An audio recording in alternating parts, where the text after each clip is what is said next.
नवी मुंबईला पाणी पुरवठा करणाऱ्या चौक मोरबे धरणासाठी जमीन संपादित करताना शासनाने जी आश्वासने दिली होती ती पाळली नसल्याने मोरबे धरण प्रकल्पग्रस्तांचे गेल्या 30 वर्षांपासून संघर्ष सुरू आहे। धरणग्रस्तांनी 27 जूनपासून धरणासमोरील परिसरात साखळी उपोषण सुरू केले आहे।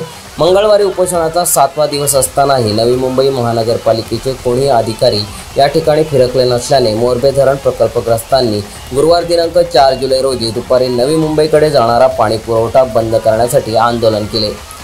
यावेळी धरणावर मोठ्या संख्येने पोलीस बंदोबस्त तैनात करण्यात आला होता।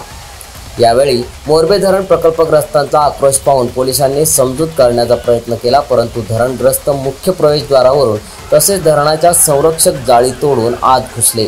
यानंतर मोरबे धरणाच्या मुख्य प्रवेशद्वार कार्यालयातील आणि शेडमधील टेबल खुर्च्यांचे देखील नुकसान केले। यामध्ये काहींनी दगडफेकही केली। यात महिलांची उपस्थिती लक्षणीय होती। न्याय मिळाल्याशिवाय हटणार नसल्याची घोषणाबाजी यावेळी मोरबे धरणग्रस्तांनी केली असून त्यांना पाठिंबा देण्यासाठी डॉक्टर बाबासाहेब आंबेडकरांचे पंतू राजरत्न आंबेडकर, माजी आमदार मनोहर भोईर, जगदीश गायकवाड, राजाराम पाटील, सुधीर ठोंबरे, मोतीराम ठोंबरे, श्याम साळवी, एकनाथ पिंगळे, सचिन मते, वैजयंती ठाकूर, अशोक गोतारणे, सुरेखा पवार, केडी खंडागळे, विद्याधर जाधव, आर.एच. गायकवाड आदींनी पाठिंबा दिला।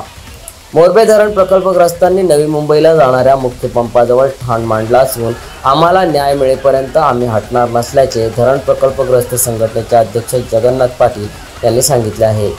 करत नाहीये, पण मी पाठिंबा द्यायला आलेलो आहे। ज्यांनी या मुवमेंटमध्ये ज्यांनी खस्ता खाल्लेले आहेत, 30 वर्ष भोगलेली आहेत, तर ते नेतृत्व अध्यक्ष साहेबांचंच आहे।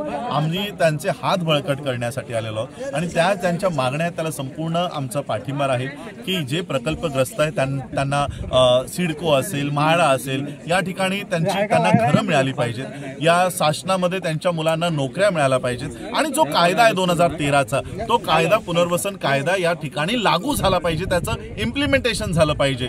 या ठिकाणी कलेक्टर असतील, या ठिकाणचे SP असतील, या ठिकाणचे जे काही प्रशासनमध्ये आहेत, नवी मुंबई महानगरपालिकेचे जे काही अध्यक्ष असतील, आयुक्त असतील, या सगळ्यांनी येऊन आम्हाला एकदा भेट देऊन आमचे काही म्हणणं आहे ते त्यांनी ऐकलं पाहिजे आणि त्याच्यावर तोडगा देणं हे अत्यंत गरजेचं आहे। सम्राट मराठी लाईव्हसाठी ब्युरो रिपोर्ट चौक।